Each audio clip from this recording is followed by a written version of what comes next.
like I promised. So I live in Arizona, it's whatever. And there's a grocery store called Bashas'.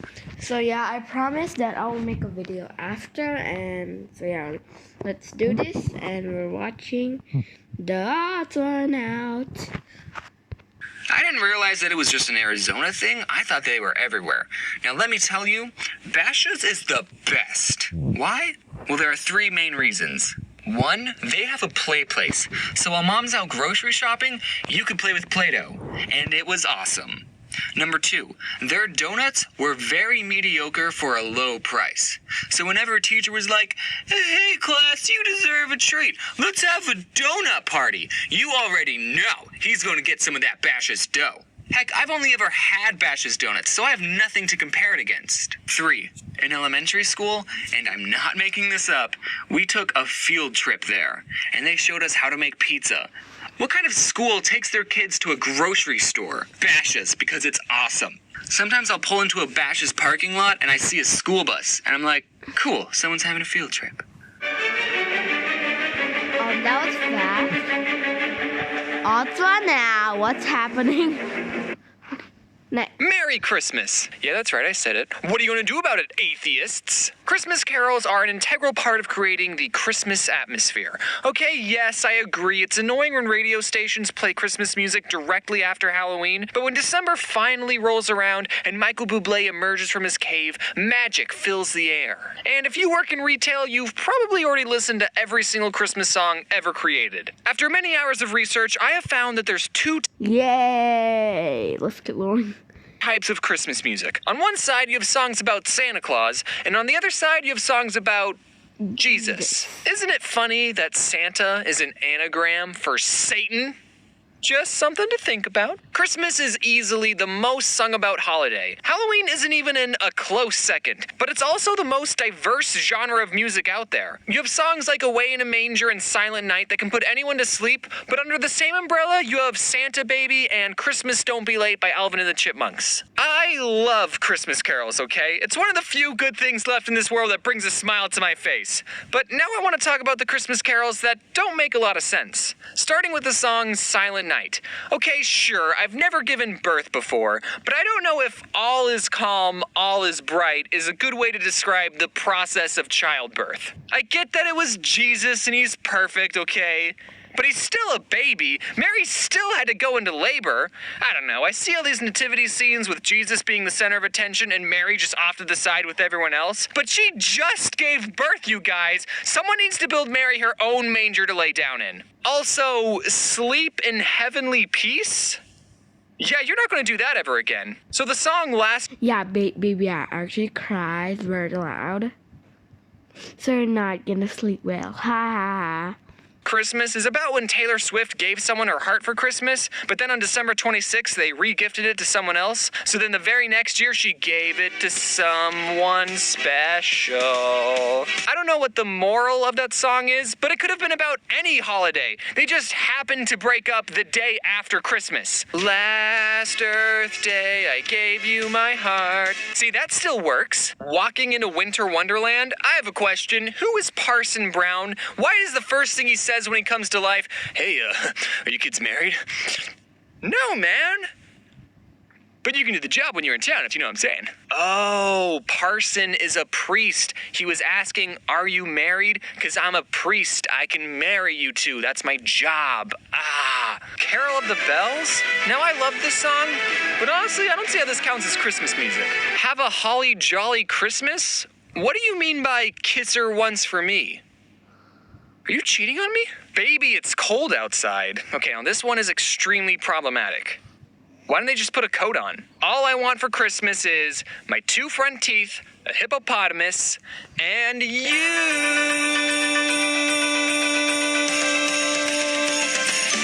Oh. I would not want to meet the... Oh. My screen. person who made this Christmas list. Just saying. I'm getting nuttin' for Christmas. How did I not know about this song until just now? Alright, how many Christmas songs can say they got a movie based off of them? Rudolph the Red-Nosed Reindeer? Yeah, it's classic. Frosty the Snowman. Yeah, good choice. The Little Drummer Boy got a movie? Okay, fine. Yeah, I'll count that. I think you're all missing the real classical Christmas song. Grandma got run over by reindeer. In the song, it's canon that Grandma died, but at least in the movie, Grandma lived. She just got kidnapped by Santa because he was trying to hide the evidence. You know, no witnesses. I hope they don't make a Baby It's Cold Outside movie. Just an hour and a half of people not putting on jackets. Anyways, I have to keep this video extremely short if I want to get it out by Christmas. I hope you all have a good holiday, and if you don't celebrate Christmas, you're missing out on some great carols and questionable morals. Thanks for watching. I'm going to be taking some time off to celebrate Christmas with my family. Remember to buy that merch, and as always, wear your seatbelt. No, I won't. Just kidding, I will.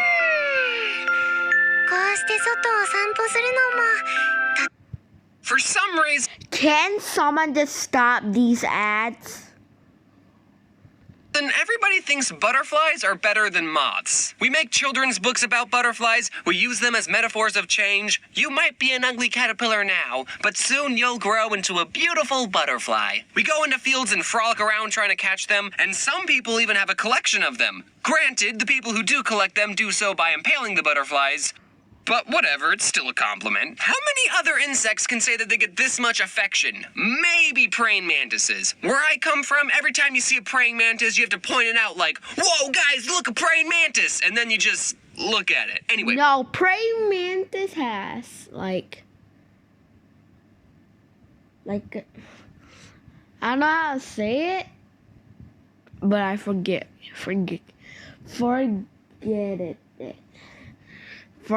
it. Jaden actually talked about gray mantis, grasshoppers, that they have acid. I don't know what acid, but don't ask me. Go and check Jaden animations. So, yeah, we're gonna keep going. Back to the point. Moths, on the other hand, are like the white trash versions of butterflies. Even though moths and butterflies are practically the same creature, for some reason we give moths a bad rap. We laugh at them for flying into light bulbs. Butterflies would do that too if they want to sleep at night. Moths are so attracted to bright light that they'll follow it even if it kills them. You might think that this sort of behavior makes them stupid, but I like to think that this just shows how dedicated they can be. We also get mad at moths for eating our clothes, but if butterflies like the taste of our clothes, they wouldn't hesitate to chomp down on our laundry.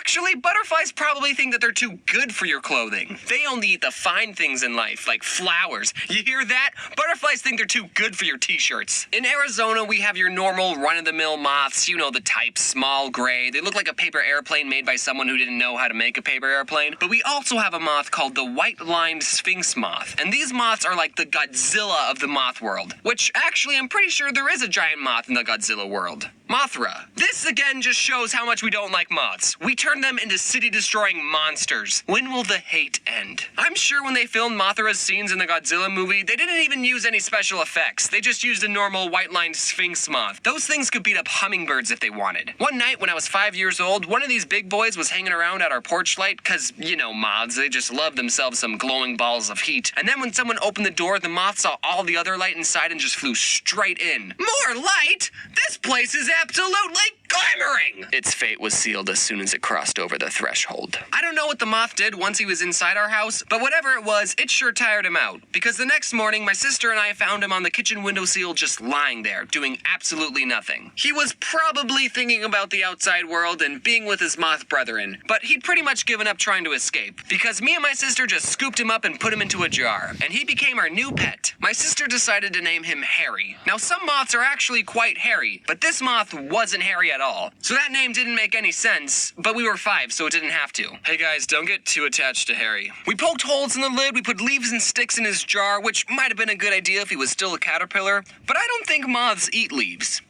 Do they eat leaves? We probably should have just put in a t-shirt. We thought we were taking good care of him. My mom apparently didn't like Harry. She said, I have a good idea. Why don't you take Harry to your kindergarten class tomorrow and, I don't know, maybe he can be the class pet there. This is back when I thought my mom had good ideas. So we decided to take Harry to school. Because think of how cool you would be as a 5-year-old showing all your classmates the giant moth you captured. Looking back at the situation, having a class pet whose lifespan that won't make it to the end of the school year isn't a smart idea. The teacher probably didn't didn't want to have to come to school one day and explain to a room full of 5-year-olds why the class pet was lying on its back and not moving. So the teacher suggested, what if we release Harry at recess? Now, a lot of kids' movies that have animals in them, the animals usually don't like being captured. The animals want to be free and live out in the wild. Think Finding Nemo, Spirit, Happy Feet, Free Willy. It was common knowledge to every 5-year-old that all the creatures walking on this green earth wanted to live in the wild. So we were more than happy to put Harry back in his home. When it came time for recess, we all walked outside and were excited to be part of the newly instituted catch and release moth program. We were like those people who put beached whales back in the ocean, except in this metaphor, the whale was already in the ocean minding its own business, and then 2 dumb kindergartners put it in a plastic baggie and then moved it miles away from its home. It was supposed to be a happy moment seeing Harry get rehabilitated into moth society. But what actually happened was a lot darker. We gathered around the teacher, she opened the jar, but Harry didn't fly out, so then she had to shake Harry out of the jar. We've already established that Harry isn't that smart. Eventually, he finally understood that he was free. The whole sky was waiting above him. He flew upward, wings fluttering, ready to reclaim his moth life. Well, turns out there's a good reason giant moths only come out at night, and that's mostly because of camouflage and the fact that their predators are asleep. Harry had neither of those advantages at our playground in the middle of the day. Not 10 seconds had gone by when a bird from a nearby tree swooped down and grabbed Harry in its beak. Harry was a free moth for a good 10 seconds before his painful, inevitable death. Immediately, the entire kindergarten class began screaming. My sister ran after the bird, demanding that he released Harry. Unfortunately, birds don't listen to those sorts of demands. Am I right, Jaden? Ari, sit. Ari, roll over. Duh. Yeah, I don't have a parrot. So, Jaden Animations, thank you a lot for the information. Because I just watched your videos of teaching Ari being a gentleman. So yeah, we're gonna keep going, I guess. Ari, stay. No. Speak.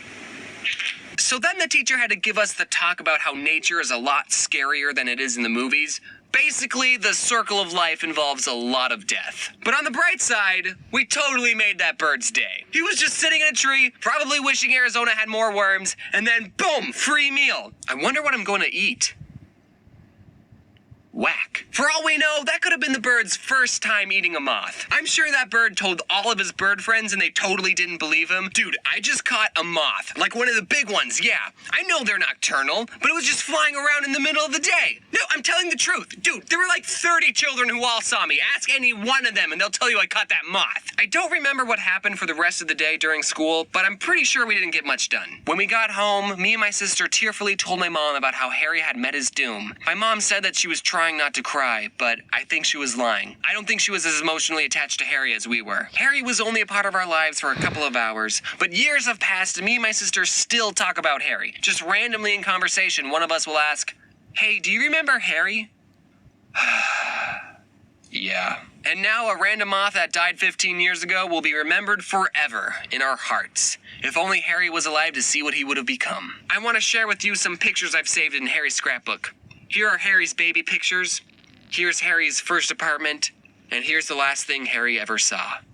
I will remember you. Will you remember me? Do do do do. Wait. How did you even... What? So yeah, we're gonna be here and sorry. No, I don't want to dislike like the video. So yeah, bye bye guys. Bye beep beep beep.